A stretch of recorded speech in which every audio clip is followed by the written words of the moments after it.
morning. Good morning for people in the Netherlands. Good afternoon or selamat siang for people in Indonesia. Welcome to the third session of INTPF 2021 Indonesia-Netherlands Technology Partnership Forum on EV Charging.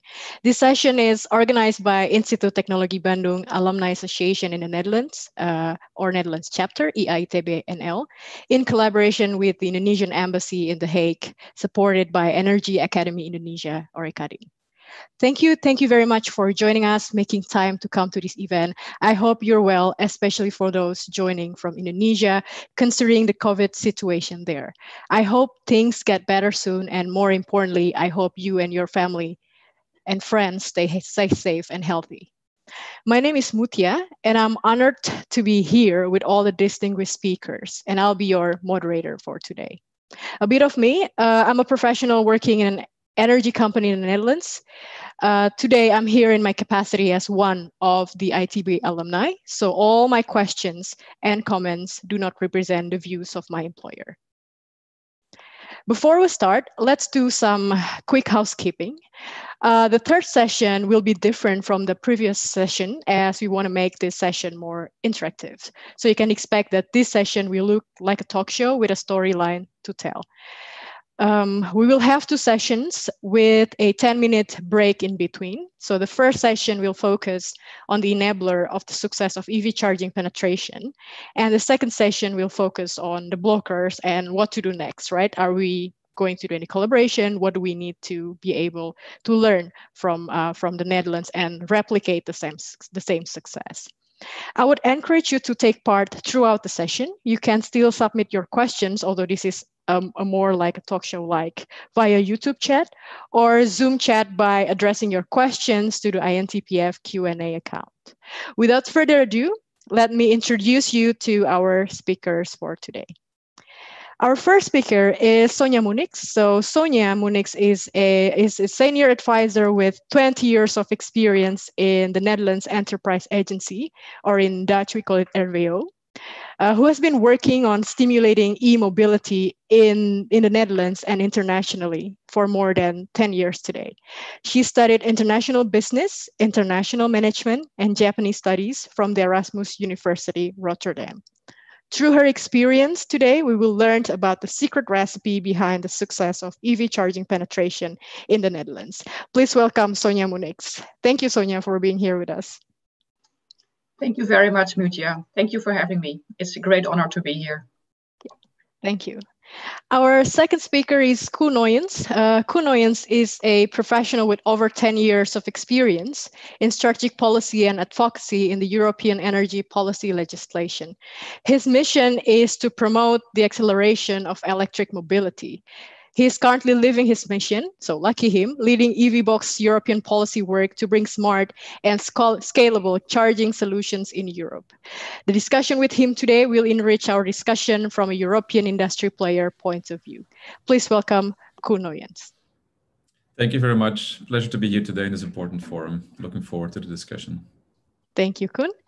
Our next speaker is Miss Ida Nuriatin Vinahari. Ibu Ida Nuriatin Vinahari, we can call her Ibu Ida, is one of Indonesia's high-profile women in energy.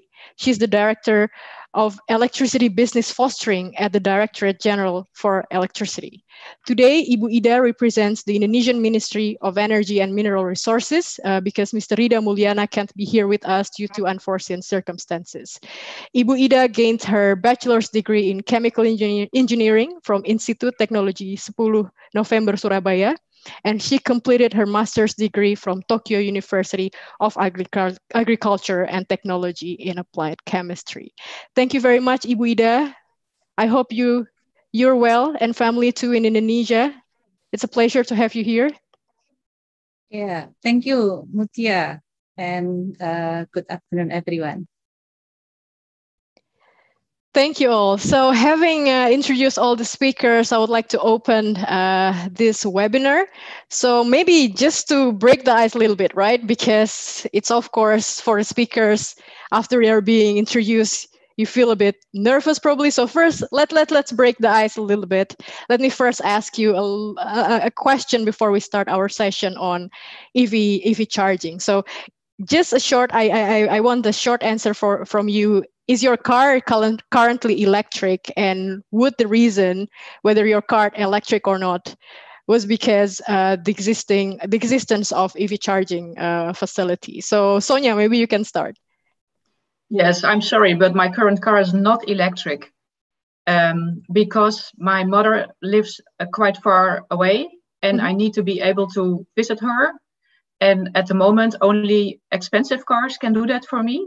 And as a government official, of course, I do not make so much money, so that's not yet possible. But my next car definitely will be electric. All right. And how about you, Koen? Well, yeah, indeed, I have an electric car, so we do live by our mission. So I have the opportunity to go wherever I want to go with the electric car, and well, since electricity is everywhere, it's somehow easy to tap into the networks and get everywhere. So that's good. Awesome, living the mission. And how about Ibu Ida? Probably it's different because in Indonesia, I don't know how many cars do we have, EV cars we have. So how about you? Yes, I don't have electric cars, but Indonesia have huge of target electric car and Indonesia, and right now we will develop electric car very much. Yeah, so very, we have a huge target, right? And then we will go there somehow. All right. So whatever the answer is, whether you have EV cars or not, I think EV charging discussion is still relevant. And then we're happy today to facilitate this discussion. So I think I would like to start first, as the title say, a tale of two countries. I would like to first learn from the Netherlands. We have Sonia Munix here. So let me first ask the first question about how does the current EV charging landscape look like in the Netherlands today. Would you be able to share something about that, Sonia? Yes, thank you, Mutja. Ferdy, could you please start my slides? Yes, because I prepared a few slides because it's easier to look at, because I'm talking about numbers. So it's easier to look at some slides. The next one, please, Ferdy. So here you can see a chart of the registrations over time of electric vehicles from 2010 up to now, and you can see a gradual rise in electric vehicles. The dark green is battery electric vehicles, so fully electric. The light green are plug-in hybrids. And you can see we used to be a plug-in hybrid country, but now we are more a battery electric vehicle country. And this has all to do with our incentives mostly. So next slide, please, Ferdy. So here you can see some more data. In the top, you can see we have about 185,000 full electric vehicles at the moment, and about 115,000 plug-in hybrids. And it's about 3.5% of our total fleet now, which is electric. So that's either battery electric or fuel cell electric, but those are still very limited, or plug-in hybrids. In the below, you can see the market share of sales. And at the moment, in total, it's about 8% is battery electric and 10 is plug-in hybrid. But so in general, it's quite a high average in new sales. And to the right, you can see the card of the map of the Netherlands with the charging points in there. And you can see it's about regular and fast charging points. And you can see the division over the different provinces that we have. And currently, we have about 70,000 public or semi-public charging points in the Netherlands. The next one, please. And this one, I put in this slide to give you a bit of perspective because it shows the electric car registrations in major markets in 2020. It's data by the IEA. You can see, of course, China has been far ahead all the time, but you actually can also see that in 2020 in Europe, we had the highest share of electric vehicles being sold. And in the bottom, you can see a few graphs, the Netherlands, Sweden, and Norway. Those are the top 3 countries in Europe. You can see, well, how it's done there. And you can also see that if you look at the share, so that's the line graph, that Norway is way ahead of everyone else. But then the next one, it shows you the chargers across Europe. The next slide, please, Ferdy. This gives you some idea of the distribution of electric car charging points, but it's public chargers, these data. And you can see that, well, 1/3 of all chargers in Europe are in the Netherlands. And indeed, 70% are just in 3 countries, the Netherlands, France, and Germany. So in Europe, we also have quite a challenge still to face, even in the Netherlands, that is. Mm-hmm. And of course, this is all some dry data. It's a bit difficult to maybe get an idea of how electric transport is doing in the Netherlands. So I have a short video to show you as my next answer to your question. Mm-hmm. And that gives you an idea of how things are doing here. Okay, so I'm looking forward to see the video. Maybe someone in our team can share the video from Erveo.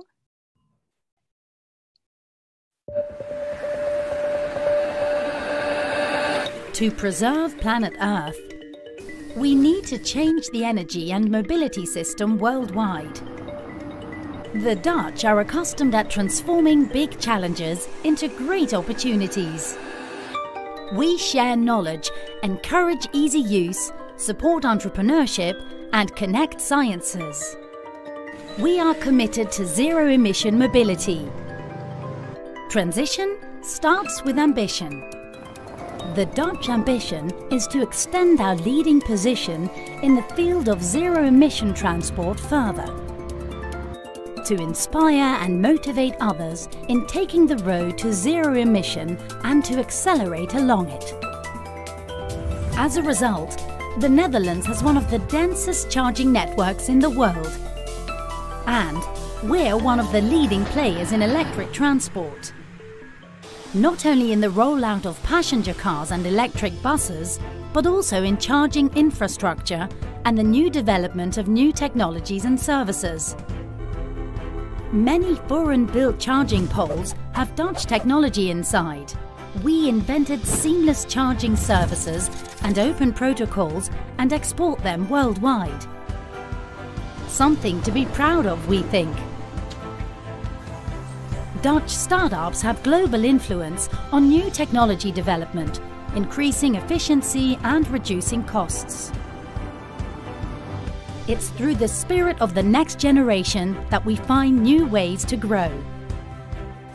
The key success factors are cooperation, knowledge development, and regional anchoring. A number of Dutch cities are working towards zero-emission zones to support the rollout of clean modes of transport. The introduction of renewable, sustainable city distribution will help to make our cities smarter and greener. We strongly believe in working together. That's why, amongst others, the Dutch government works via public-private partnerships. Together, we can find the right solutions that make a sustainable difference. Join us on our journey to a zero-emission future.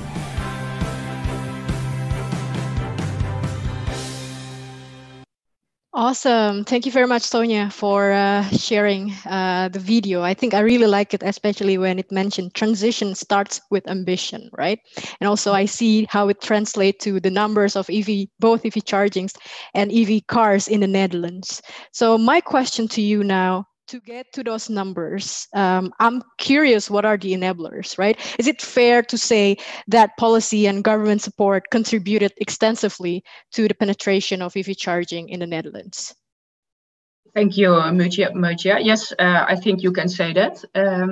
If you look at the slide, you can see that these are our ambitions for zero-emission transport.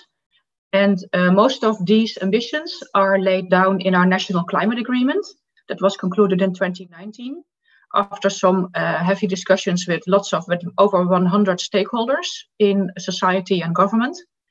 So also in our current government coalition agreement, it is stated that by 2030, we want all new sales of passenger cars to be zero emission by the tail, that is. So it's either battery electric or fuel cell electric.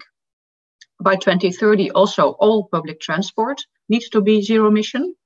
And even in 2025 already, all new buses should be zero emission. And at the moment, we're already at 25% of our fleet of public transport buses that is zero emission already. By 2030, also, we want to have zero emission city logistics. And by 2025, already the 30 to 40 largest municipalities have said that they will have zero emission zones for commercial vehicles. So that really helps to get more manufacturers to produce them, but also to have some for charging infrastructure. And another thing is that also the dedicated transport. So you can see in the top the picture. So it's for school buses or for buses for people who with a disability. It has to be zero emission as well by 2025. So these are all the ambitions of the Dutch government that we're working towards. And the next one, please. So this is all in vehicles or zero emission zones. And to make sure that our charging infrastructure will keep up with that, we have a national charging infrastructure agenda, which has been drawn up with all the relevant stakeholders. And the motto of this agenda is that charging your electric car should be as easy as charging your phone. And what is interesting is that this is a very complete approach. So it handles regular charging, but also fast charging. It's about private chargers at home or at work. It's about public chargers, about semi-public chargers. It's hand in hand with the energy transition. So that means we'll try to make maximum use of the car battery as in the energy transition to, for example, give back energy to the grid or make sure that it has a stabilization of the grid function. And we are working towards a mature market. In this agenda, we have the Netherlands divided into 6 regions. So 5 regions and the 4 biggest cities are also one region. It's supporting municipalities because all these regions have a back office that helps municipalities with their tenders and information on how you do with chargers. We collaborate very active with the grid operators because, of course, it's very important to have a very early cooperation and collaboration with the grid operators because they need to make sure that the grid is ready for this. And under this agenda, there are several working groups addressing specific points, such as logistics, which is our next challenge, I think, but I think we'll talk about that later. Safety, which is car safety, but also cybersecurity issues, for example. And smart charging, also very important to tackle the energy transition. And then I have one more slide, I think, to show you, which gives you a kind of summary on our approach to electric mobility. And I think, well, of course, government leadership, as you asked, Mutja, I think that's indeed one of the reasons behind it. We've had strong ambitions from the government side, and since 2011 already, so more than 10 years now, we have action plans for mobility. We started with some niches. So lease cars were the first to act, and buses for public transport, because there the government has some influence by incentives or by tendering procedures. So people start getting used to electric cars, and then you can slowly expand. Fiscal incentives are, of course, important to stimulate the uptake of electric vehicles. And I think the thing about the Netherlands is that we now have a battery electric focus. We used to have a more plug-in hybrid focus, but we have gradually shifted our measures to more favoring full electric vehicles as we want to reach zero emission targets. And then, of course, a great attention to charging infrastructure from the start, with a great deal of local and regional participation. As in the Netherlands, it's the municipalities who put down the chargers, most of it. And one important thing, I think, is that from the start already, we've had interoperability, which means that by one charging pass, you can charge everywhere on every charger. So for EV drivers, there's no hassle in having to carry like 10 different passes. So you can charge everywhere, and it's all arranged in the back office. So very easy. Luckily, also the companies in the Netherlands, they saw this from the start, because by having interoperability and open protocols for everyone, the market is bigger and it's easier for everyone to enter, but still you will have the same conditions and base grounds for everyone. And one other, milestone is we believe a lot in public-private cooperation. We have a public-private platform, which is called the Formula E team, or Holland E-mobility in English, we call it. And it's all the stakeholders are united there. So the car importers, the garages, the energy people, the grid operators, even some NGOs, environmental NGOs, or the consumer organizations. They are all united in this one platform. They advise the ministry of what they think is necessary, and they try to take away some blockers and stimulate e-mobility. So, in a very quick summary, I think these are our key elements to electric mobility that have worked for us, at least. Yeah. Fantastic. Thanks for sharing, Sonia. I really like it when you say you want to make, charging the electric car as easy as charging your phone. And also that Dutch government thinks about the interoperability, right? The harmonization for all the systems, standardization, because it's easier. It makes it easier for new players to come, right? You don't have to keep standardizing or using different tools to make it work. So let me first give the stage to the industry player, EVBox, right? The ambition, making it as easy as charging your phone. As the industry rep, maybe you can start by giving a little bit of introduction about EVBox. I would like to ask you, as the one who's really translating this policy into real work, how did the policy that Sonia has explained so far has helped EVBox to grow its business? What is currently covered? I'm curious to know, and what could be done better. Koen, maybe you want to shed a light on this. Yes, thank you very much. And well, thanks again for the invitation and to be able to be part of this important forum. Well, let me start by introducing myself and our company. So I'm Koen from the EVBox group, and I'm leading the policy affairs practice here from Brussels. So our group, and perhaps you can go to the first slide here. Our group indeed is 10 years old. Let me start with that. So we have grown from the Netherlands, from Amsterdam, since 2010. Along the way with the government plans that Sonia just presented, we have felt ourselves very comfortable in the Dutch market. But we have expanded since 2010. We have expanded globally. So today we have charging equipment installed across the globe in more than 70 countries, and we have offices in more than 13 countries worldwide. What do we do is basically, we position ourselves around EV charging hardware, software, and services. So we don't not only develop the EV charging equipment, so the stations itself, from slow to very fast, ultra fast chargers with a capacity of more than 350 kilowatt. But we also make sure that these stations are interoperable, that they're connected to the right systems, that they can be managed by fleet operators, by any entity basically that wants to somehow integrate EV charging in their own business model. And next to that, we have an extensive set of services that we bring on top of the hardware and software. So we have quite a holistic approach when it comes to the rollout of EV charging infrastructure.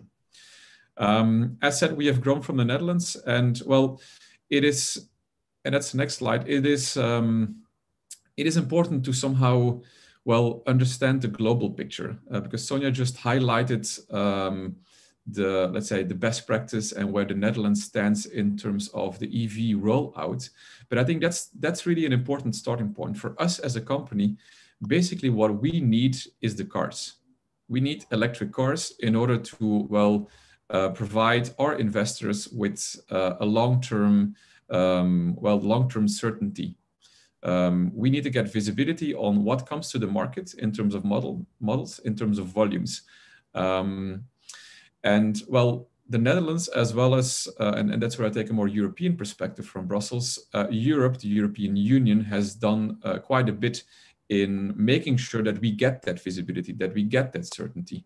And I think the most important driver for us as a company so far has been indeed the European CO2 standards, standards that have been set at, let's say, at group level, OEM level, CO2 standards that, let's say, the car makers need to comply with along the way. So these are basically targets that have been set for specific dates for the next 10 years, and they will eventually increasingly push electric models to come to the market. So this has been basically also the most important driver that led us to the major achievement of growth last year in Europe. Sonia presented this slide where we compared regions, and indeed, since last year, there was the first year where these standards kicked in. Well, there was no surprise that, well, we saw a lot of models hitting the market. And this is, let's say, where the Netherlands and other countries start to excel. If you can go to the next slide. So this is the starting point. What we will see happening in Europe, and that, let's say, that will be implemented in all the other European countries as well, is that, well, these standards will be revised upwards. So there is European policy that will be implemented at national level that will lead us to somehow see these standards, the number of grams of CO2 per kilometer that can be emitted by the overall car fleet. These standards will go down and gradually, let's say, lead to a full phase out of ICE vehicles. And eventually this is what provides us with well, the certainty that there will be products, there will be EV drivers that will need our charging equipment along the way. So this is really the overall framework that helps us getting clarity on how the market will grow. And it's such an important driver that have we seen so far. And with the ambition that we can expect from the European Commission and the heads of state in the next 2 years, we are sure that this market will continue to grow. But this is, let's say, the starting point. If you can go to the next slide. In addition to well, setting these standards, the Netherlands, but also a range of other European countries, they put in place additional incentives. And also Sonia here again, she hinted at that. Incentives that push the uptake of e-mobility, so purchase incentives for those that, well, somehow when making the calculation did not see the TCO, the total cost of ownership, make up compared to an ICE. Well, those incentives have until now have been contributed to bringing the models come to the market. And well, it's not only the Netherlands. There have been quite a number of other countries that in the last year, I must say, have introduced quite large set of purchase incentives or tax reductions. In addition to that, well, not only the Netherlands, but there's a number of other European countries, Sweden, Ireland, well, Great Britain, Denmark, France, and soon also Belgium. They have set particular phase-out dates, which again is a driver for bringing models to the road.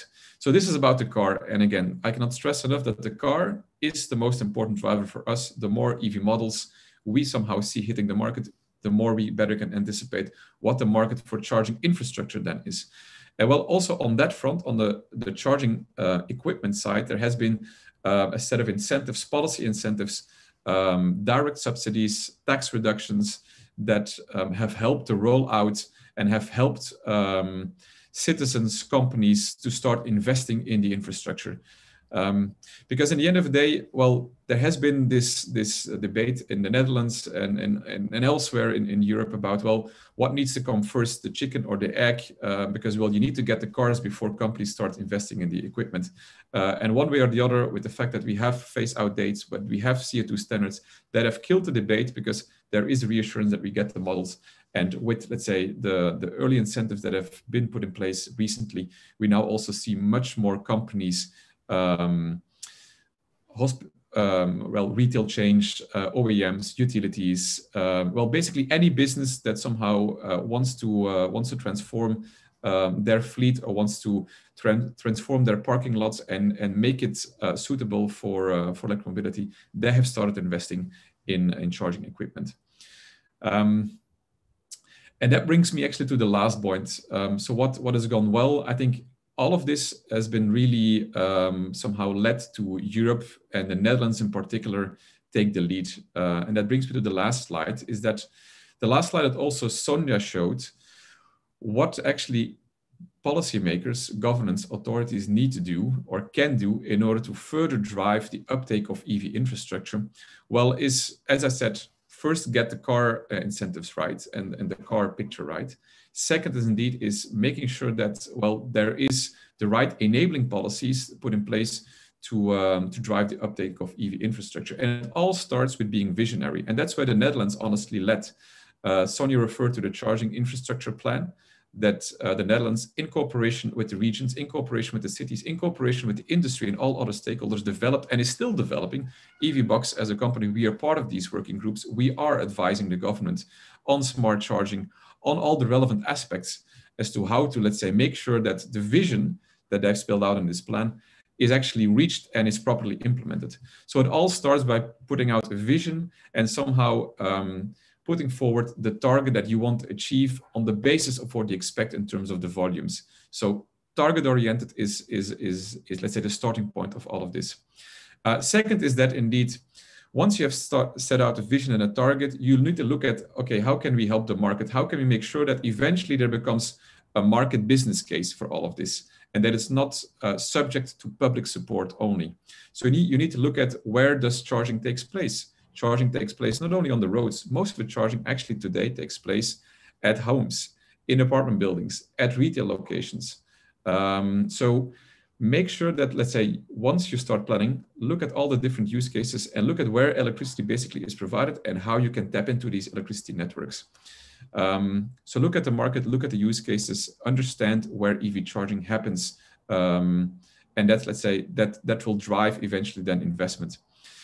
Third element is that, well, it needs to be future-proof. So future-proof means let's make sure that you once you start planning and mapping out exact locations where to install chargers, that they also match with the energy system needs. So look at where energy, capacity bottlenecks occur, or where grid upgrades need to be tackled, or where grid extensions need to be foreseen in order to provide for the needs of all the different types of vehicles that eventually need to become electric. And that's indeed the point that I highlighted here as well. One thing is indeed to look at passenger cars, like the Netherlands has done. You need to look at all types of vehicles along the way, because eventually it's not just the passenger cars only.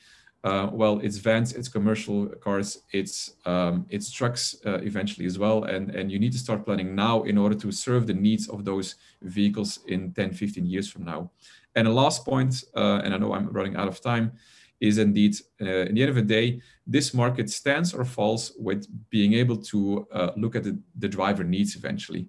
You need to understand what are the basic needs that a driver has, and it all starts with, well, making sure that you embed interoperability in your policies.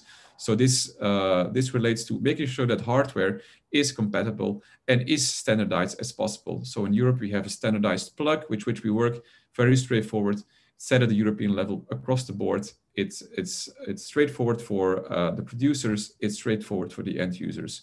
The same for payment, the same for pricing. Make sure that it becomes clear across the board what kind of technical requirements are set on all these aspects. Roaming is a topic that actually is very relevant for, let's say, drivers that use cards and want to get connected to as many networks as possible. Very relevant in, let's say, a fragmented market today like Europe, where that is still not possible, but it's something that you want to foresee, that with one subscription you can actually get to many different networks at the same time.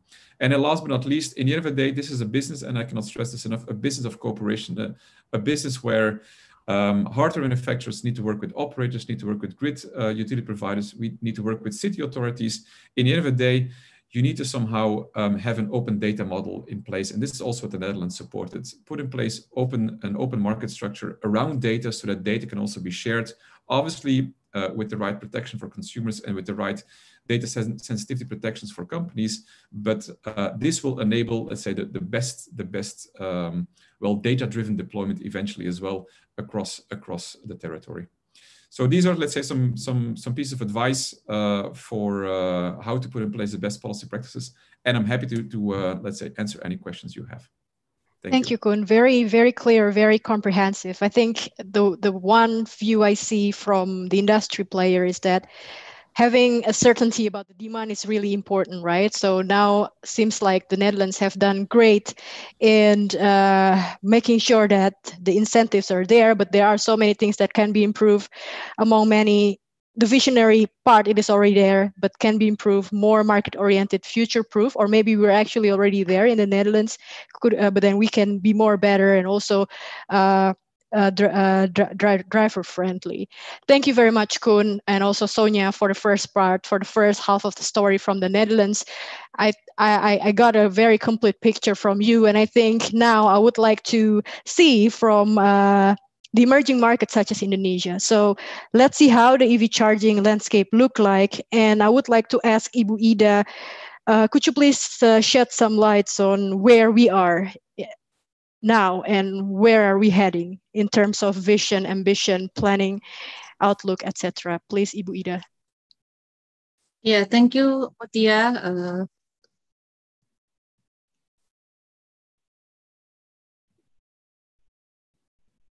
Okay, in this occasion, I would like present about the policy of Indonesia electricity sector and the development of EV charging station infrastructure in Indonesia.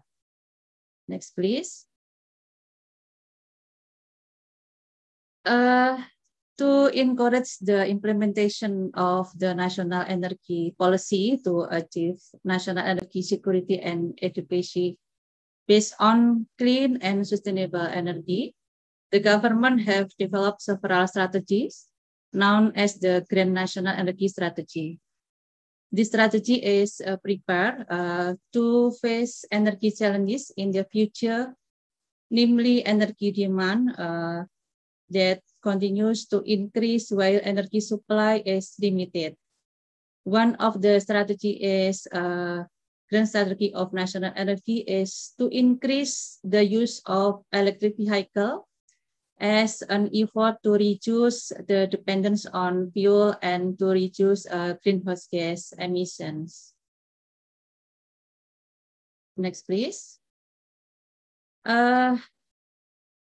If we talk further about the EV development strategy, the government of Indonesia targets the utilization of EV by 2030, which is as many as 2 million electric cars and 13 million electric motorcycles.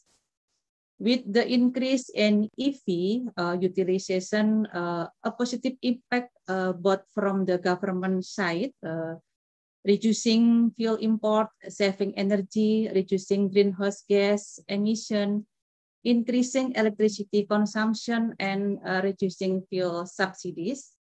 And from the community side, saving expenses for vehicle operation will be achieved. Next, please.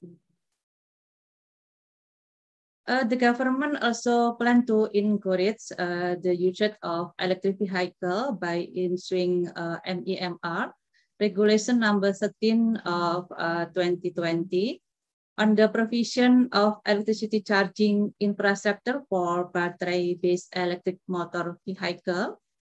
We call KPLBP as a follow-up to the Presidential Decree Number 55, year 2019. This regulation regulated the aspects, business scheme, licensing procedures, tariff, incentive, and electricity safety regarding EV charging infrastructure. Next, please. On December 17, 2020, the Minister of Energy and Mineral Resources had conducted a public launching of the EV program to map the commitment from minister agencies, regional government, state-owned companies, and private sector in the utilization of EV, as shown in this slide. Next, please.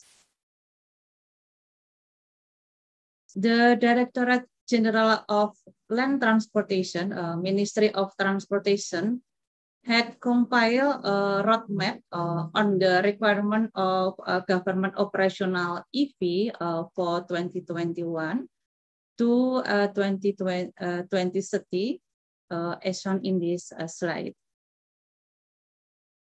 Next, please.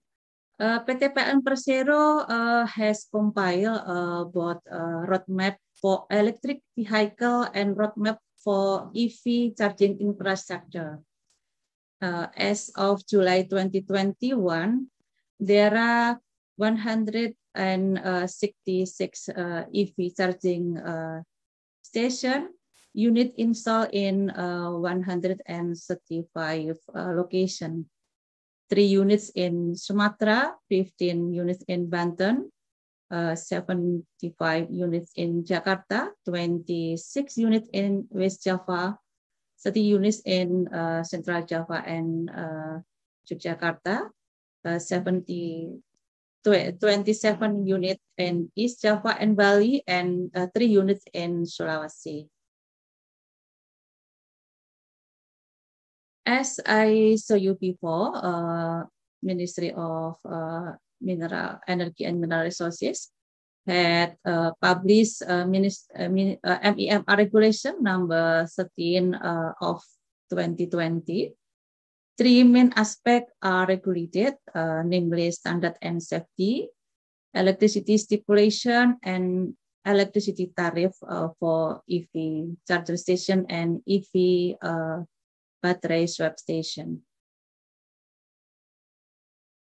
If we compare EV fast charging tariff data from several countries, it turned out the fast charging tariff in Indonesia around 2,466 rupiah per kilowatt hour is competitive compared to other countries that have been developing EV for a long time. The average fast charging rate is around 5,000 rupiah per kilowatt hour. The MEMR regulation number 13 of 2020 also regulates the business scheme of EV charger station. Although for the first time, the provision of EV charger station is carried out through an assignment to PT PLN Persero, private sector are also encouraged to provide EV charger station infrastructure.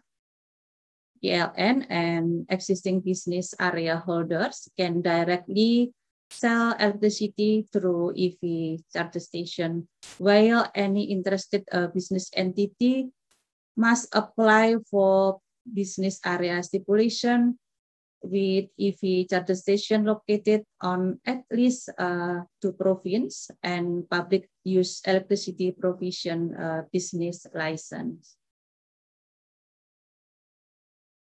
EV charging infrastructure consists of EV battery swap station and EV charging stations. Licensing requirement for battery swap station are business registration number and ratification of the establishment of a business entity. For EV charging station, the required licensing requirement are the integrated electricity provision business license for public use and the electricity provision business license for public use sale.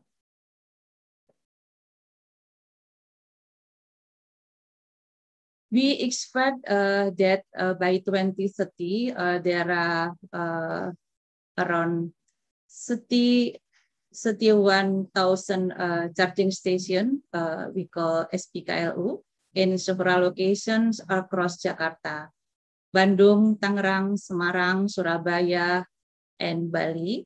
While the number of battery substation, we call SPBKLU, for two-wheel electric vehicle will be 67,000 units by 2030.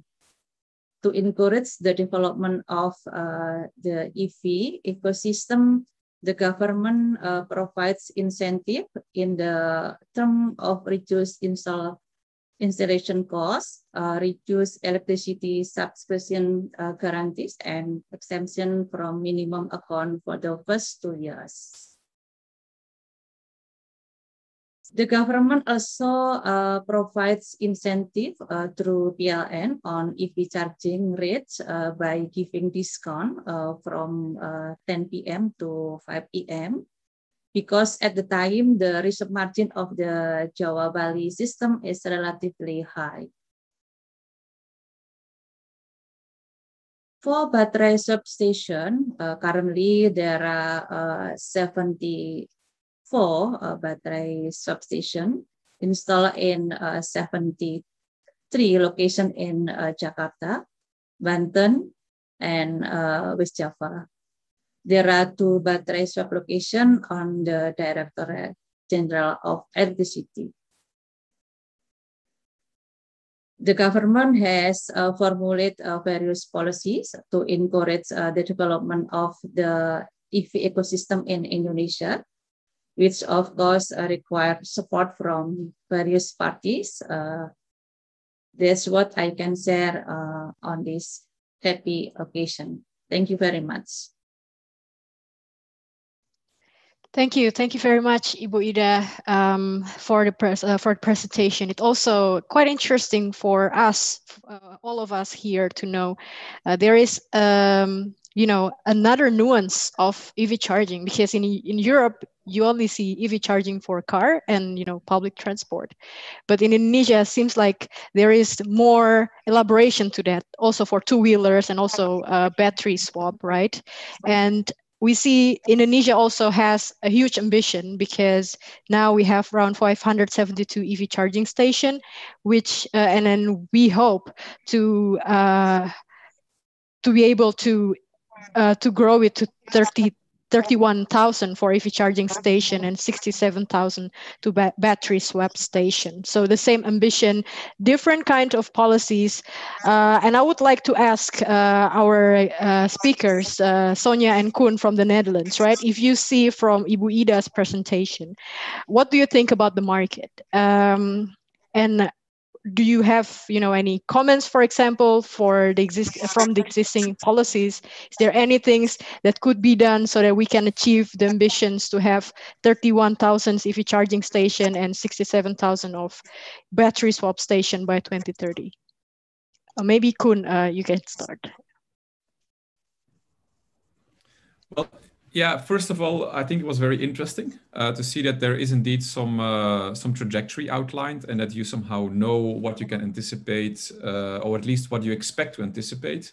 But as we all know, somehow technology goes so fast these days that, well, very likely these numbers will need to be revised along the way.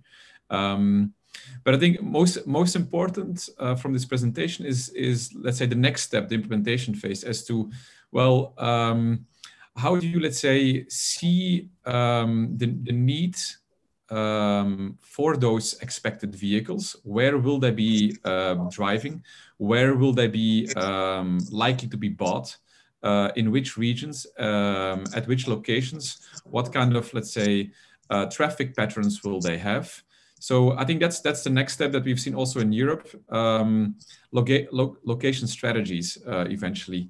That need to be defined. And then the second question is indeed, how do you somehow, which is the question I had for the presentation, how do you somehow can go to businesses? So what will you do for businesses to somehow start adopting e-mobility in their mindset? So how can they be persuaded, and can they be incentivized to start investing in e-mobility infrastructure to provide also the charging equipment for the electric models that will come to the road. So I think it's good that there's an objective, there's a target, there's expectations. The next step is indeed what are the implementation somehow plans at regional, local level, according to the exact needs of those different drivers. Thank you, Koen. Sonia? Yes, thank you, Mutje, and thank you, Ibu Ida, for your very comprehensive presentation. It's great to hear that Indonesia has such a nice targets as well, as Koen was explaining as well. And I especially liked that the government is acting as a launching customer because, well, as I stated in our movie, transition starts with ambition. So the government can be a very launching customer.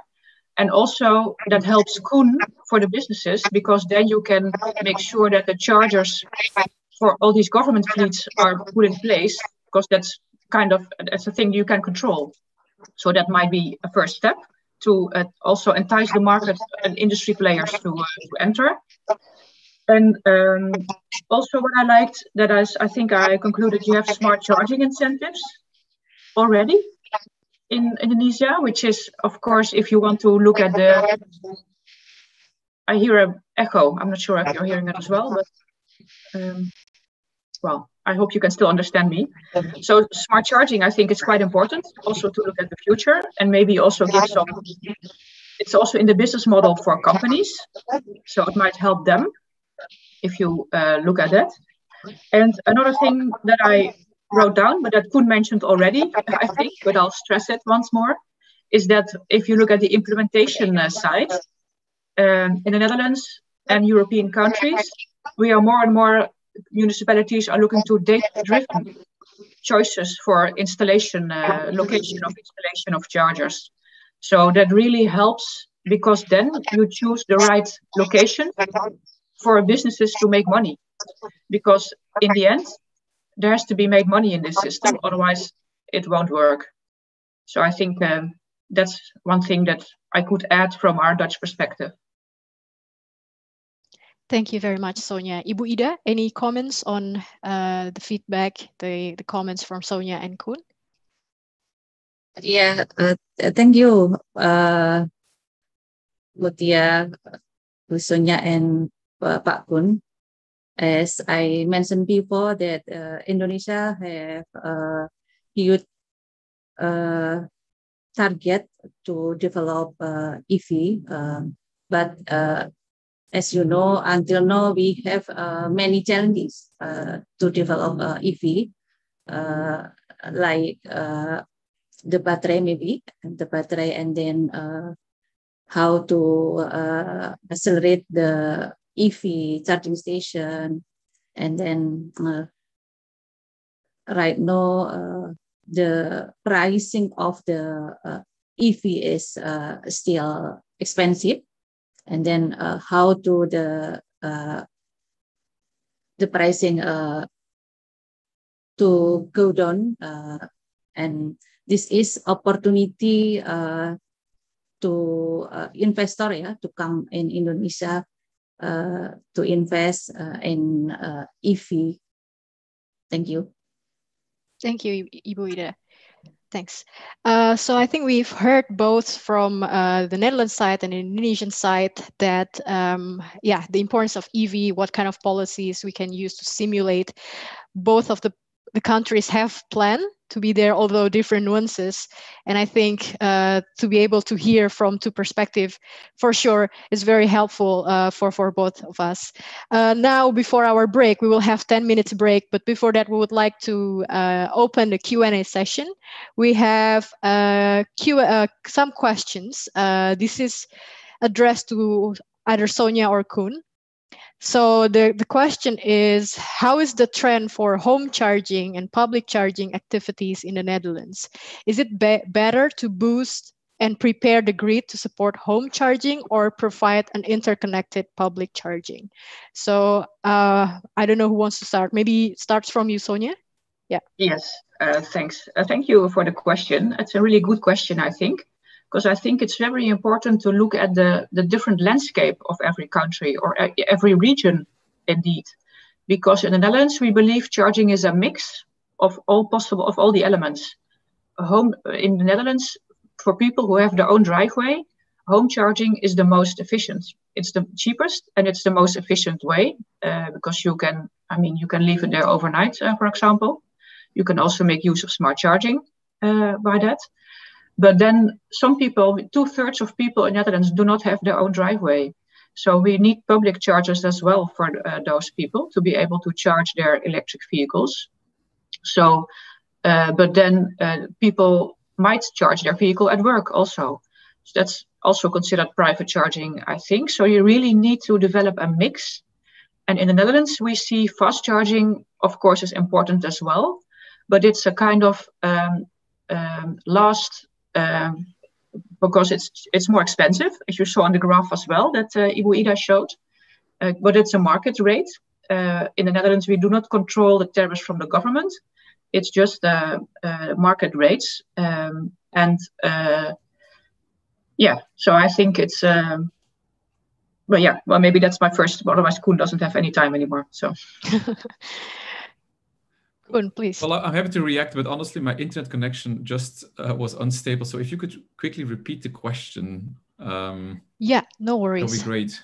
So how's the trend for home charging and public charging activities in the Netherlands? Is it better to boost and prepare the grid to support home charging or provide an interconnected public charging? Okay.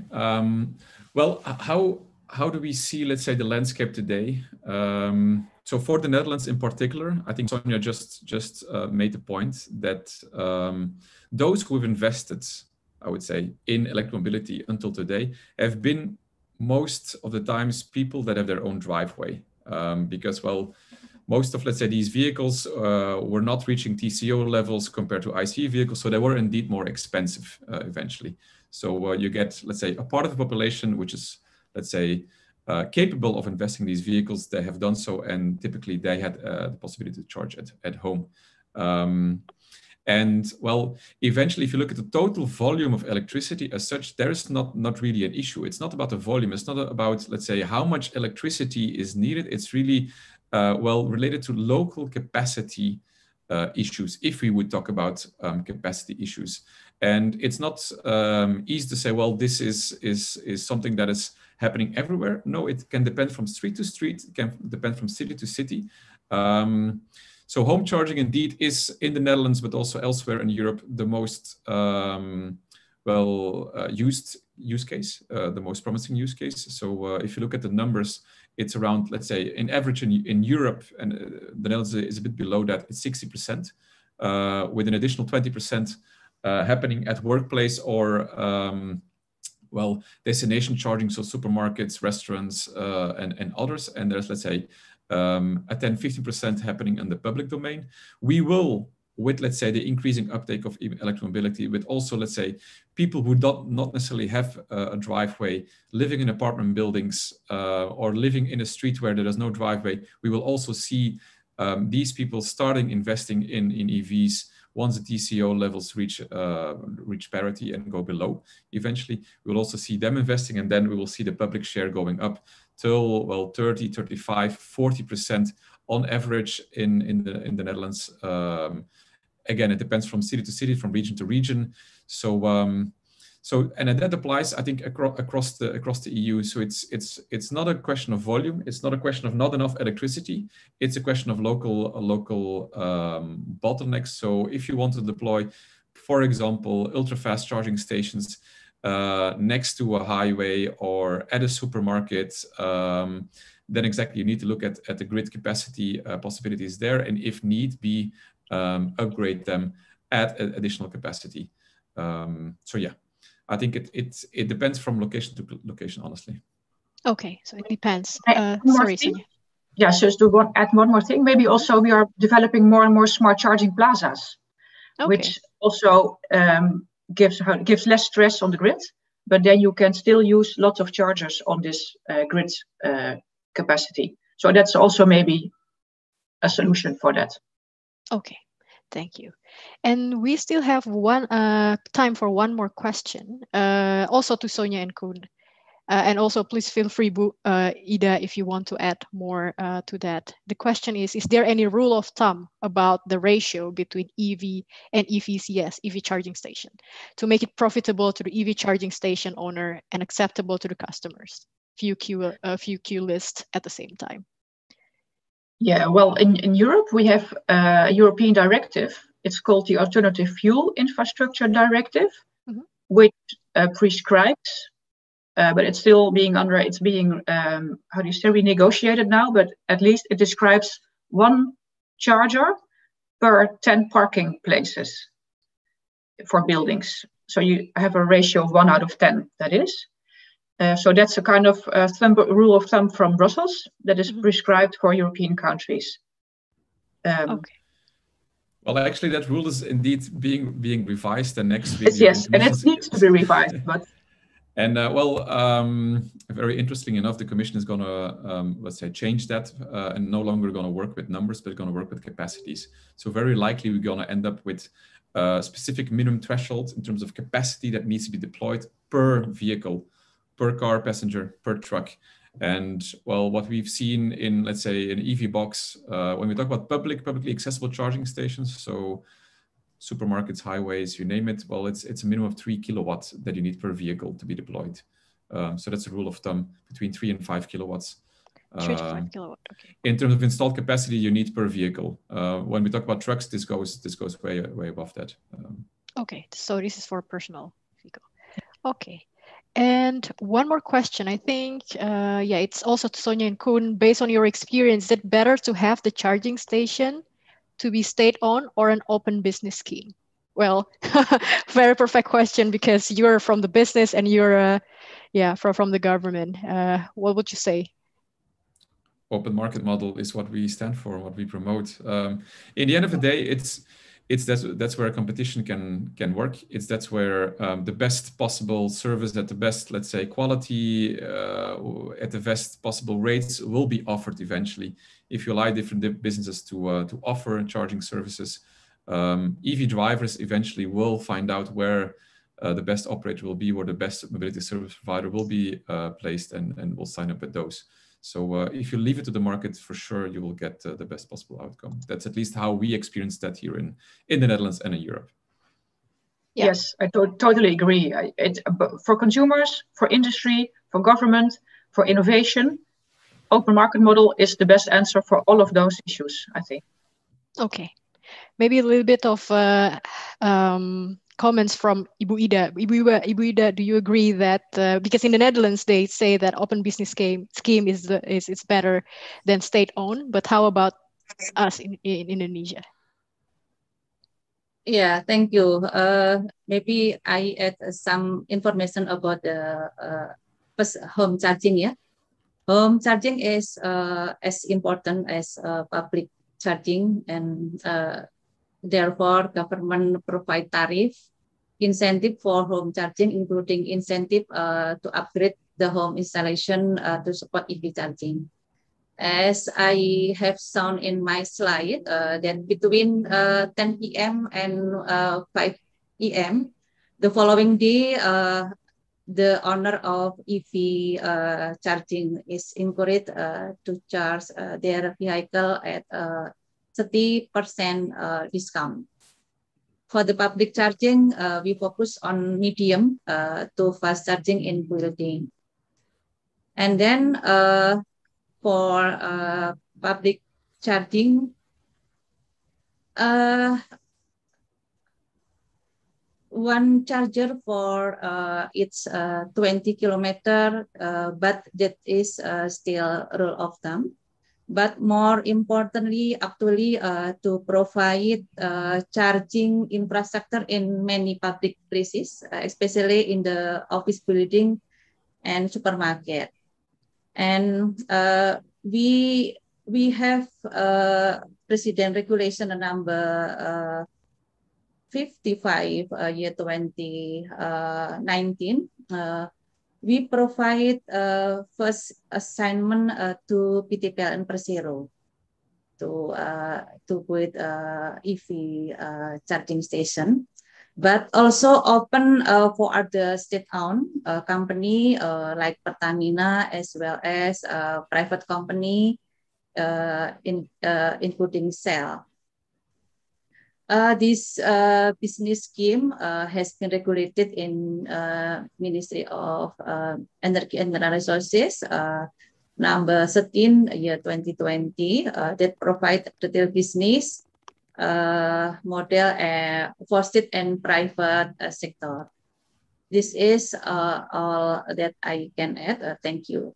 Yeah, thank you very much for the additions. So thank you, Kun, for joining us. The another person from EVBox will join us for a second session.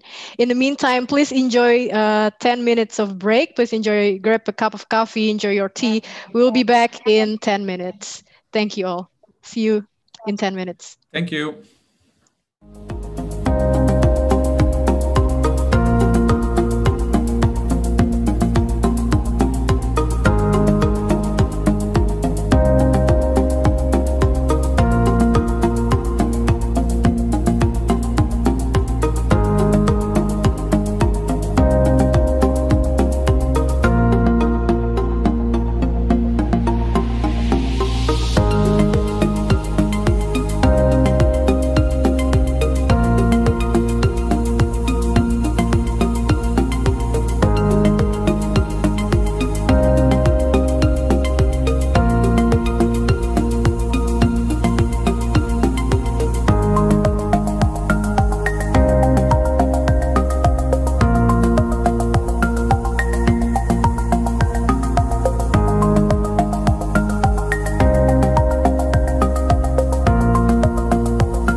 Welcome back, everybody. I hope you enjoyed your short break. I had a nice tea, so it was good for me. I hope you had a nice break too. We're ready to go to the session 2. In session 2, we would like to learn more about the blockers, because in the first session, we learned more about enablers, as well as in the second session, we would like to know whether Indonesia is actually an attractive market from the lens of industry players such as EVBox. In relation to that, I would like to introduce our new speaker. So Koen is now will be replaced by Carlos. So Carlos Morales Rozo has worked in various commercial roles prior to joining EVBox. He is currently the Regional Director of New Markets, and as the title says, he is responsible for bringing smart and scalable charging solutions to emerging market worldwide. The discussion with him today will give us some views on whether Indonesia is an attractive market from the lens of an international industry players. Carlos holds an engineering degree from the National University of Colombia and an MBA from the University of Cambridge. Please welcome Carlos.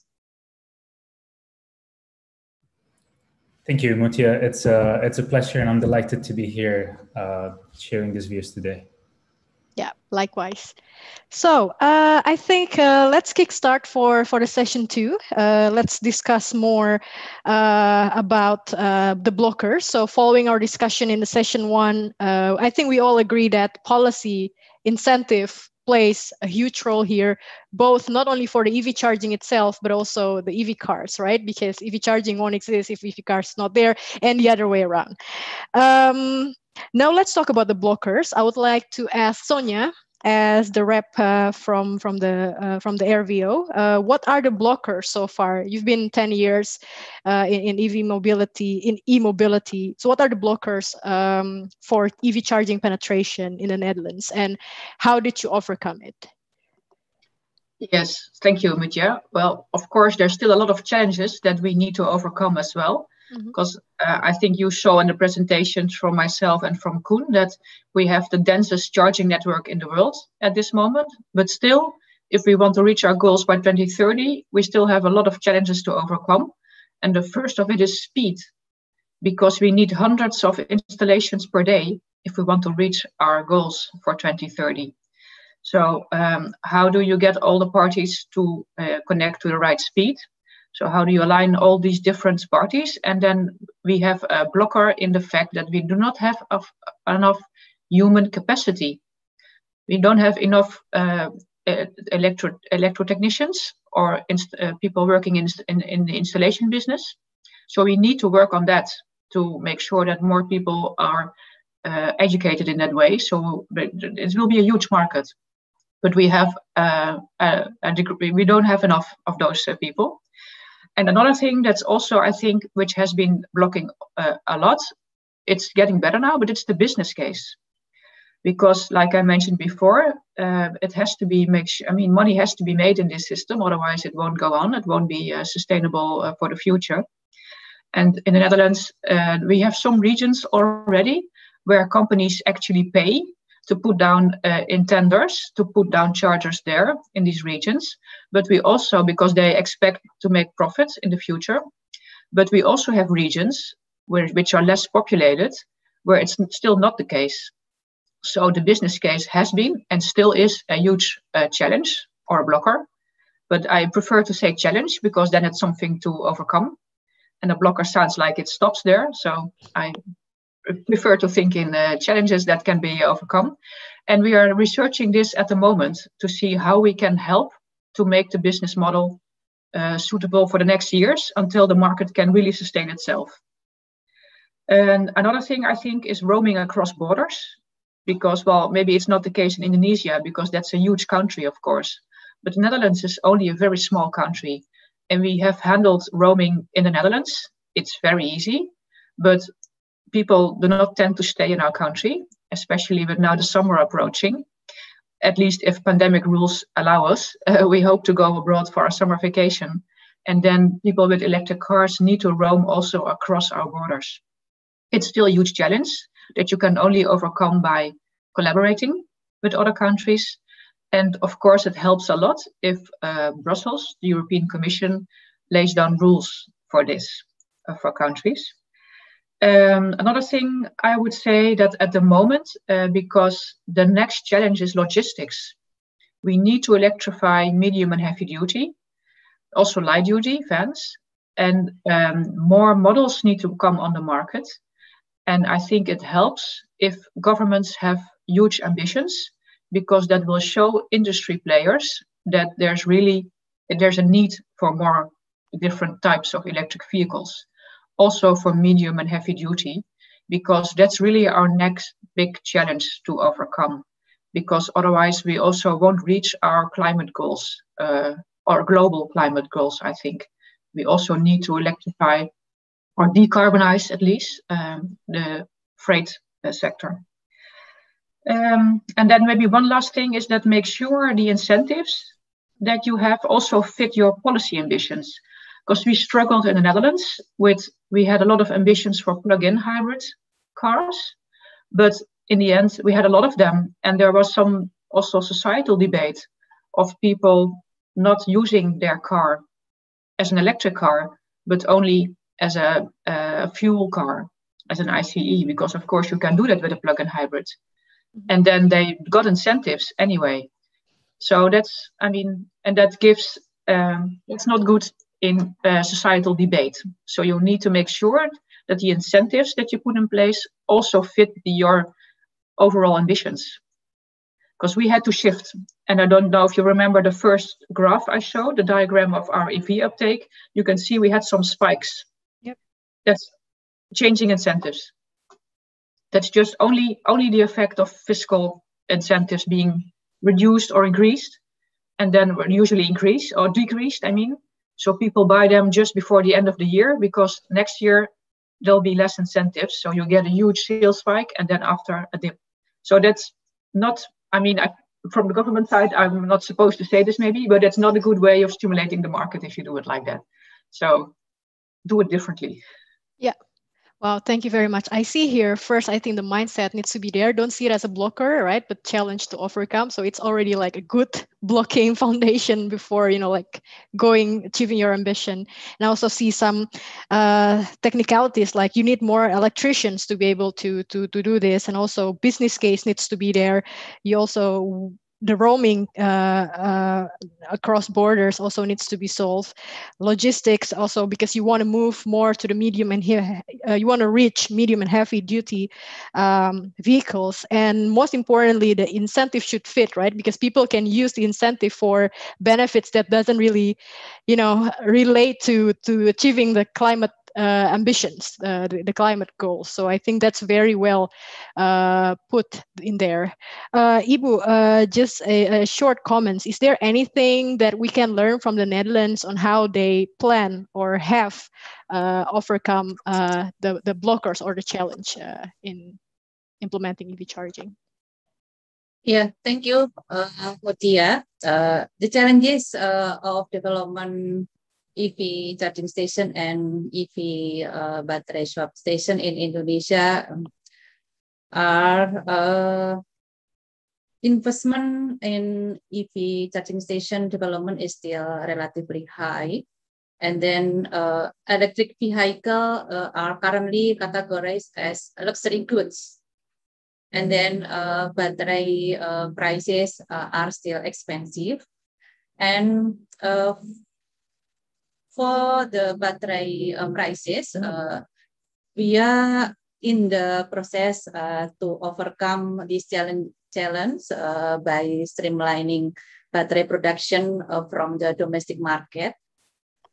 Indonesia has the highest nickel reserve globally, and we are now developing industry to convert the nickel into the raw material for lithium-ion battery.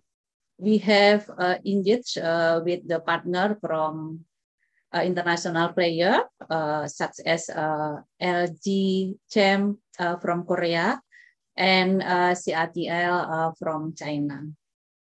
These international partners are collaborating with our state-owned battery holding By doing so, we hope to address challenges of battery prices, to make it price competitive and make Indonesia one of key player of EV producer in the Southeast Asia region.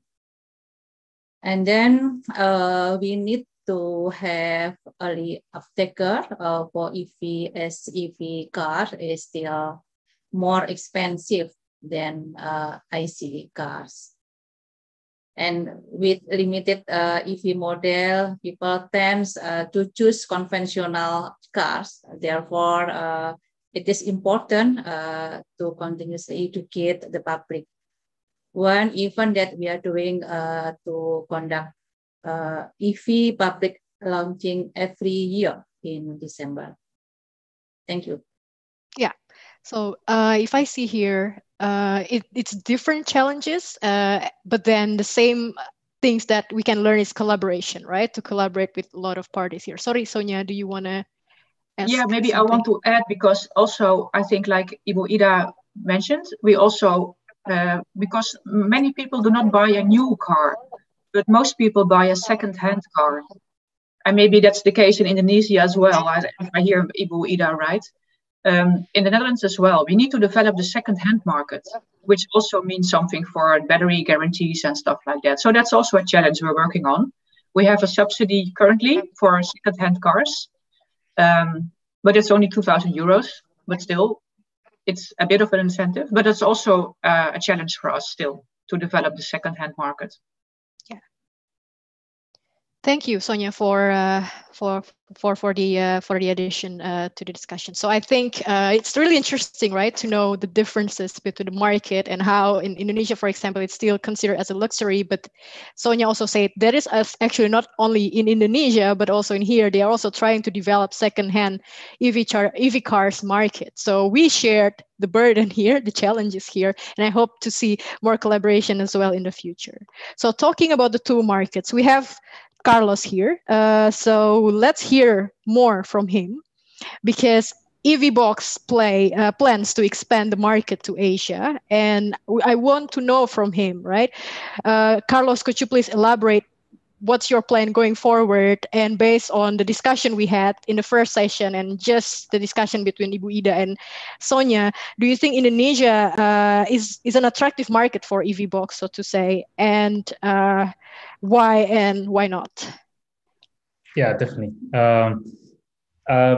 Let me share a few slides just to support the discussion. I hope you can see my slides now.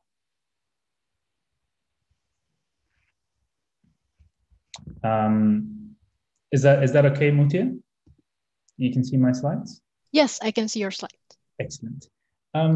So going into your first question,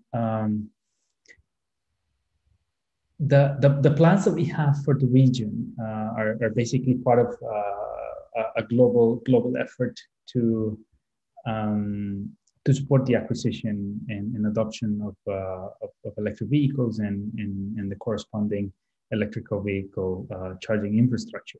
But if we look a bit at this chart, so we'll be seeing that by 2035 or so, there will be a parity in the share of annual sales of new sales of vehicles, and so that means that we don't have a lot of time until we see a lot of electric vehicles on the road. This is, of course, these are global numbers. However, the whole electric vehicle industry across the world will continue to grow at a very, very fast pace. So we need to realize this, and then we have to have, like in previous discussions, all the incentives and players and stakeholders aligned to support this vision. And of course, go after the main goal of decarbonizing transportation or electrifying transportation to reduce emissions. And so what are we trying to do at EVBox is we have a strong ambition as well, same as what Sonia shared, or what Ibu Ida shared about the ambitions of this sector in Indonesia. We we have decided that by 2023 we want to have around 1 million charging ports installed across the world. We are now standing at 250,000. So that means a lot of work, and we've done all this work in about 10 years, as Koen mentioned before. And so this needs a very strong acceleration, and this is one of the main points. And so coming back to what kind of growth or what are our plans for the region, we currently have a presence in the region, in the Asia Pacific region, in Australia, New Zealand. And the way we work in these areas where we don't have a permanent presence is we build a network of resellers and distributors that are trained by us, that are supported constantly by us. And they are basically our people on the ground, right? And they are the ones who go into the market and support the operations or activities around EV charging infrastructure. And so mainly we have seen activity in Australia, New Zealand, Malaysia, Singapore, India, and South Korea. And we started to see some things happening in Indonesia as well through our partners. But we see the large population of the country and the needs to decarbonize transport as a great opportunity to be present in Indonesia. So clearly, there's a case for us to be there. There's a case for us to support the goals of the Ministry of Energy and Mineral Resources. So we're happy to be in that position. In terms of similarities, I'd like to draw a case of what we've seen in other places. In one of the regions I wanted to bring up here that I have data for, and because we've conducted a study there, is Latin America. So we've seen that tax incentives, of course, have proven to boost the speed of EV adoption. And we can see, for example, places like Colombia in the middle, you see that there's the total tax for electric vehicles compared to the total tax of internal combustion engine vehicles is quite different. And even though, like Ibu Ida mentioned just recently, the electric vehicle is perceived as a luxury good. The uptake of electric vehicles in Colombia in the last 2 years has been spectacular. The growth has been great, and this has been heavily supported by the incentives on the tax side. We've also seen, for example, the case of Brazil, where there's competition, and it's a similar case to Indonesia, I believe, because in Brazil there's the biofuels, and there's also the compressed natural gas presence that creates competition with electric vehicles, and therefore we haven't seen that strong adoption of electric vehicles, despite the good tax incentives that they have put in place, at least in terms of import tariffs. So what this means is there has to be a framework of several things, not only incentives in the tax form, but other types of aspects that support the growth. And so we've seen, for example, how creating engagement of other stakeholders has to do with also like purchasing incentives. How the initial price or cost of the vehicle is reduced. Also circulation incentives.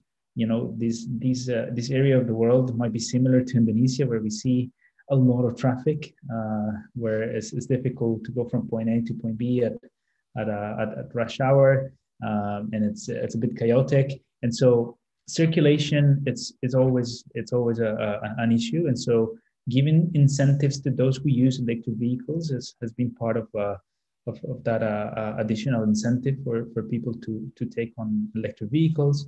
And then other things that we have seen is a differentiated electric tariffs for those who own an electric vehicle, as in for charging, and so and also like the regulation for charging stations has been supporting the uptake of new EV charging infrastructure. So through this we can see, for example, what kind of countries or what places are moving in what directions in those. So this supports our actual business case to go and pursue opportunities in certain places.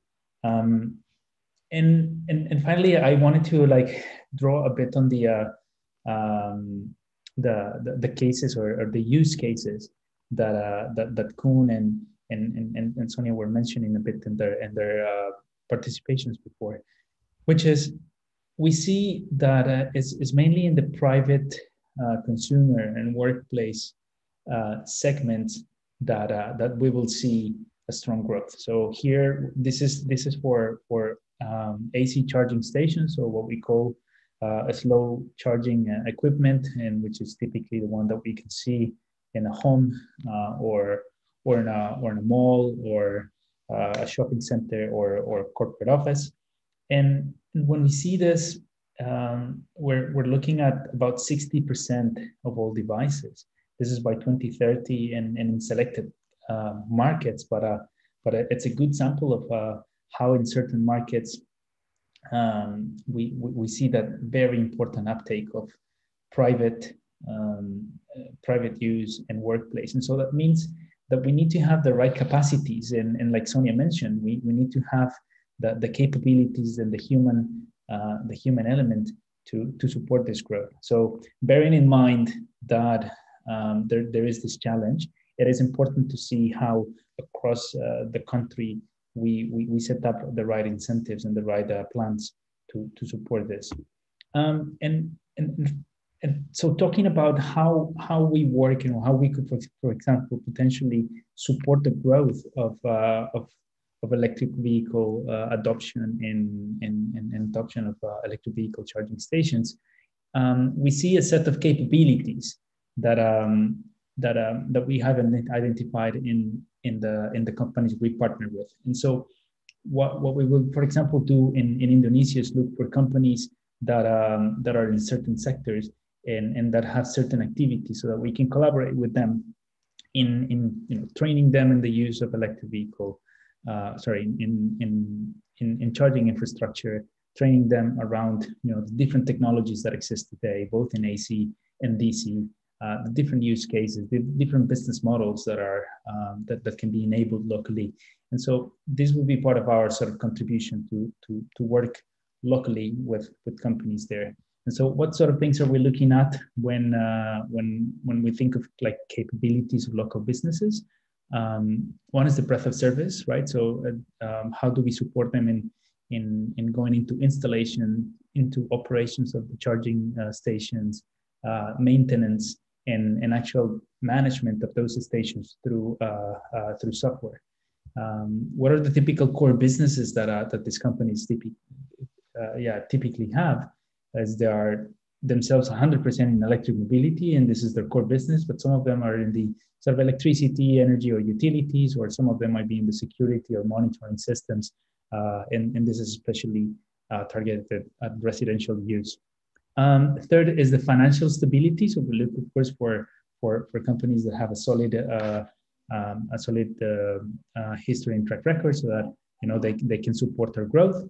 And in terms of personnel, this is a very important point. We look at people or companies that have a strong sales team that can learn and is eager to learn about the electric mobility segment and go out in the market and support customers and users alike. And finally, presence. We're looking for companies that have a local, well-established and national coverage. And so this is this could be translated as what are those criteria that we look at in certain markets so that they can really pick up and grow and be competitive. So this will be the sort of things that we'll be looking at in Indonesia. And so that's those will be my initial points here, Mitya.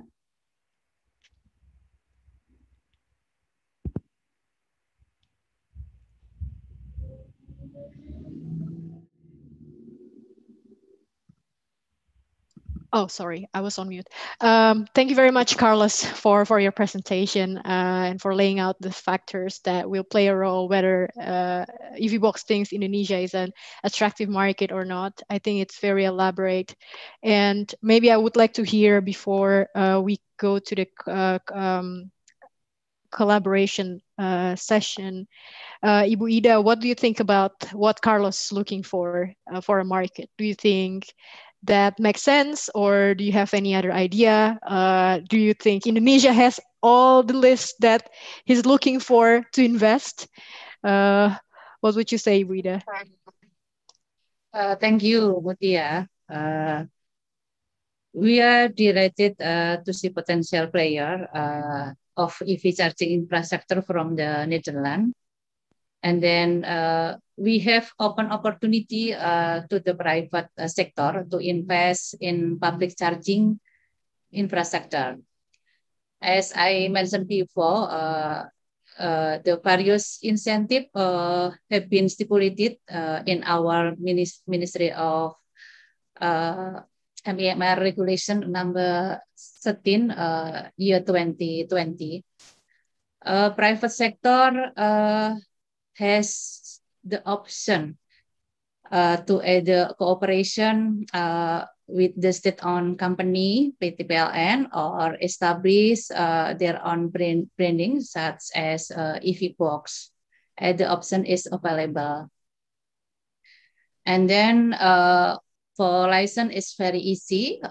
It is all managed by online, single submission system, and there is no cost to get the license. Please feel free to contact us if you have interest to invest in Indonesia EV charging market. Thank you. Thank you, Ibu Ida. So I think, yeah, that discussion maybe could happen after this, if because it's a long discussion, right? To see whether Indonesia have all that 6 factors that Carlos is looking for to invest. So I think I'll leave it up to you, probably, if between Ibu Ida and Carlos later. So let's first bring the discussion. Let's bring this discussion to the next level. Now that we understand more about the enablers, the blockers, or the challenges, as well as the similarities and differences, I want to ask 3 of you, do you see any opportunities for collaboration between us? What would be needed? What would be needed to help Indonesia to learn from the Netherlands, as well as maybe there is something else that Netherlands, for example, want to test? Because I believe you also work on e-mobility internationally, right, Sonia?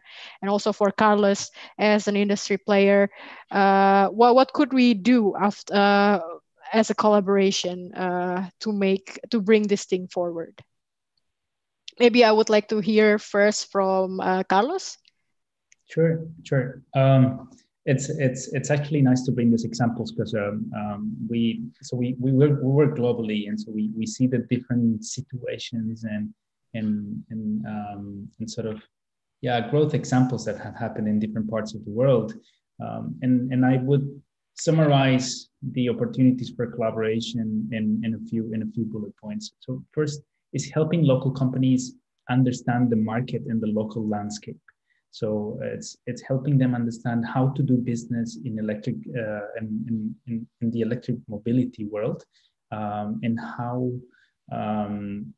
actually to do business in installing EV charging infrastructure, which is our business. And it's sometimes difficult to understand. The payback periods are long. The returns on investments are not that clear in the beginning. And so this requires some resilience. And so helping companies understand how resilient and how to look at those opportunities in a longer term, it's really important. So we try to advocate for that. Second, I would say, is support the development of capabilities in people. So through training and technical assistance, we like to sort of bring those capabilities in local players. So that's part of the collaboration that we can provide to private and public parties alike. Finally, I think collaborating with the government in setting standards. We've seen in places where there isn't a selection of a standard for charging, that there's a confusion in terms of investment. So typically in Europe, for example, you have a very clear defined standard for charging. So you have the plug that everyone uses is the same across Europe, but that's not the case in several markets. And so setting those standards and supporting the government in defining those regulations for setting standards is important. And yeah, I think my final point would be how we, assisting in the acquisition of those skills for people, right? Installing, operating, maintaining EV charging stations. Those are the key areas where I see collaboration with local entities. Yeah, thank you. How about you, Sonia? Thank you, Mujia. Yes, I agree to what Carlos has said. I think, well, especially if you look in the field of standards, it would be maybe a very nice opportunity to cooperate. If we have the same point, how do you say, the same starting points, maybe, then we could try and make sure. Also, we are trying to see if we can have a standards discussion in UN bodies, so that, well, that might be maybe something to cooperate on. And also, I think, as Carlos has mentioned, and of course, EVBox is one of our prime companies in this sector, and I think maybe the biggest and internationally most experienced, but we have others as well. So there's a lot of expertise in the Netherlands for companies, and maybe it's also something that the Dutch embassy in Indonesia or the NBSO there could start something, a project on with EVBox or others to see and try how the Dutch and Indonesian companies can collaborate more together, so they can learn more in the field of the bullets that Carlos described, and that can help Indonesia develop a stronger EV market and, well, reach their goals.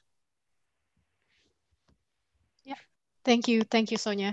And how about you, Ibu? What kind of collaboration could we possibly do together to bring this forward? Okay, thank you, Mutia. Some potential area for collaboration from government to government or business to business. Netherlands represent one set of EV charging infrastructure and can link the EV program to the national net zero emission. Indonesia is also considering to have net zero emission target, which currently much more focusing on achieving zero emission at the power plant, power supply level. Based on today's presentation from the Netherlands, I think that is a good idea to link EV program with the net zero emission.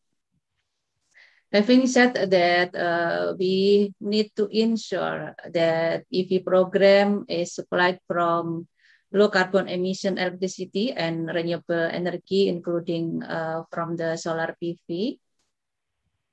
We also see that it is important to ensure interoperability between different EV manufacturer and vehicle.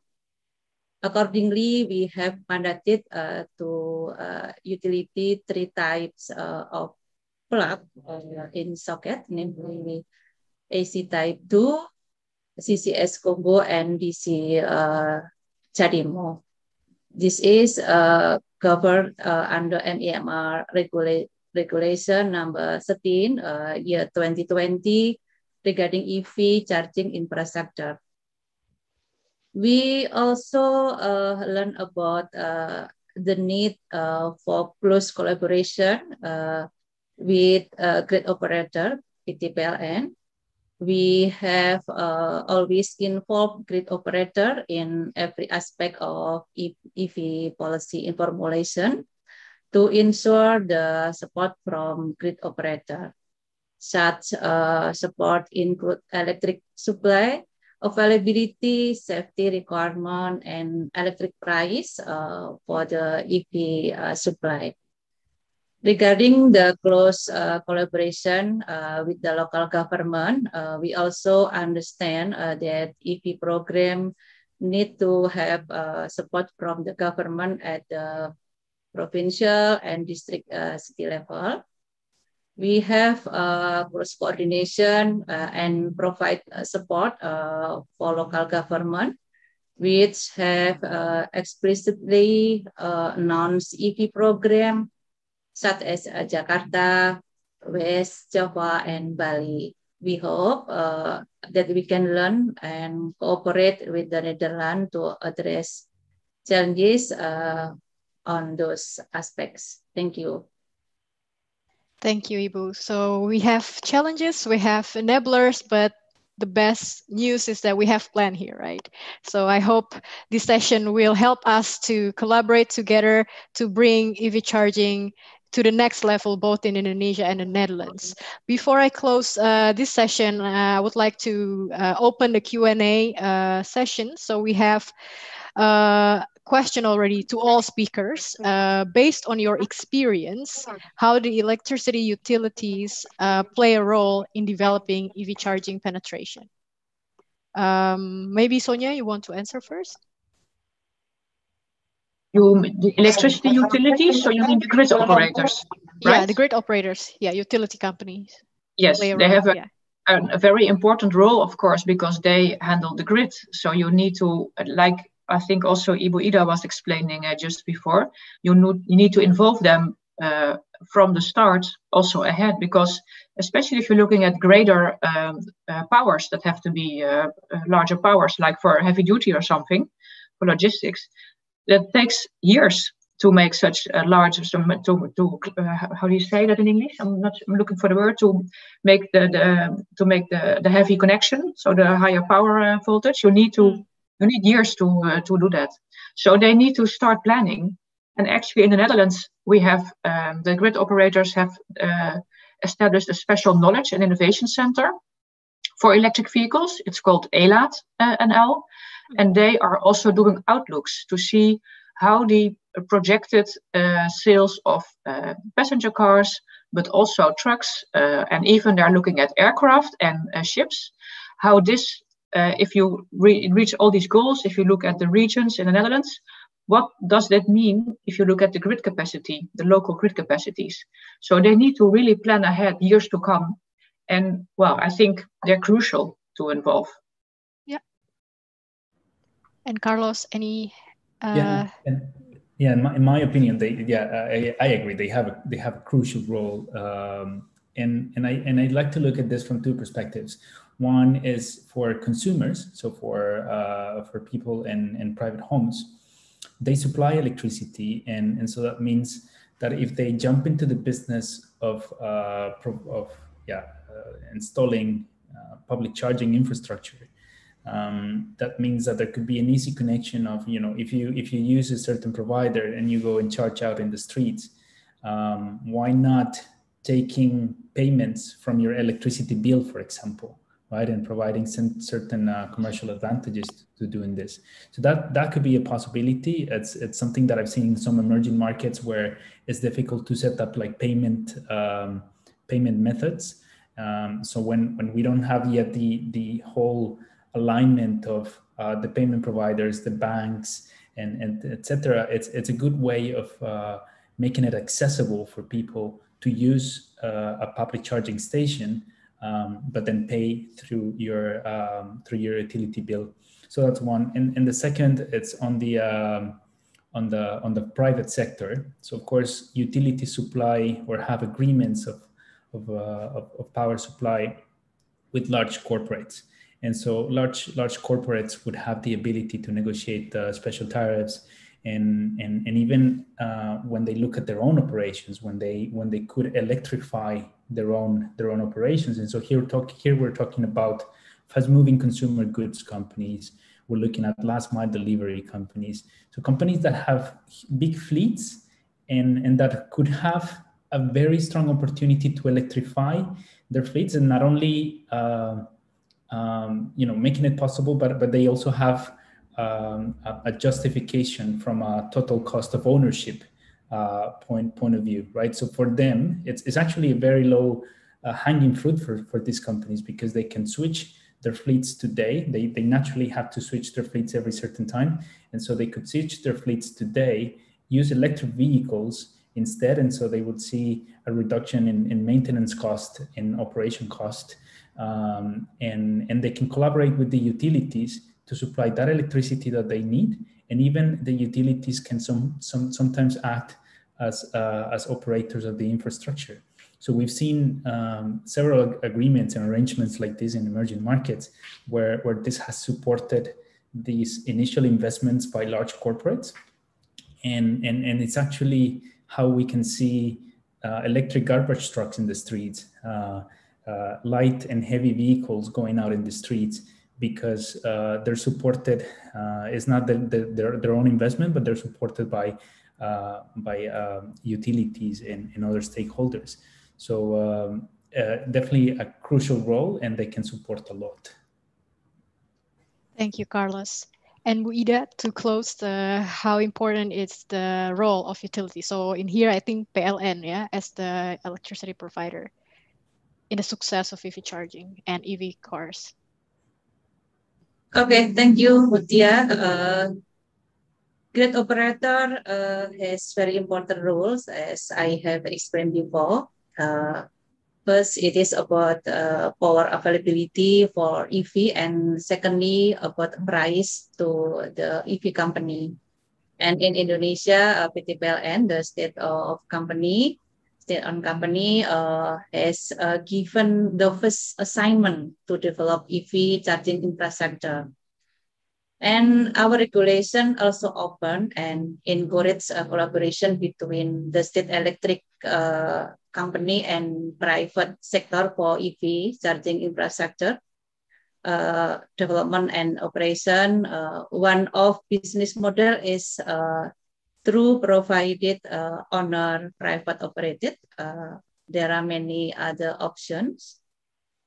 Please download the ministry regulation number 13 year 2020 for more detail. Thank you.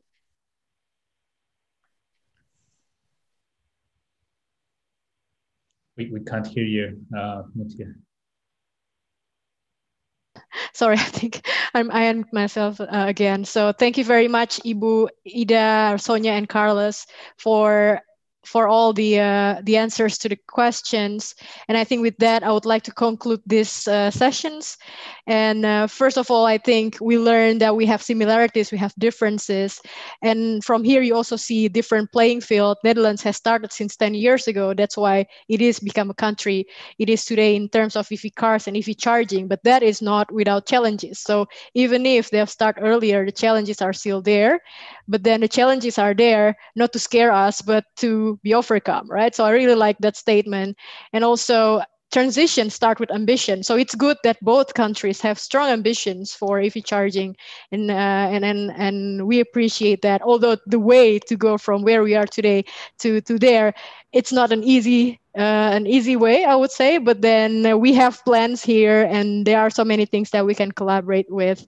And with that, I would like to close this session. I would like to thank our distinguished speakers for all their time, their insight. They've prepared so much for the presentation. And I would like also to thank everyone who comes, and especially for those joining from Indonesia. We hope that the program, this webinar, gives you valuable insights. And we look forward to seeing you at our next session. And until then, please stay safe and stay healthy. And I wish you a nice weekend. Thank you and bye-bye.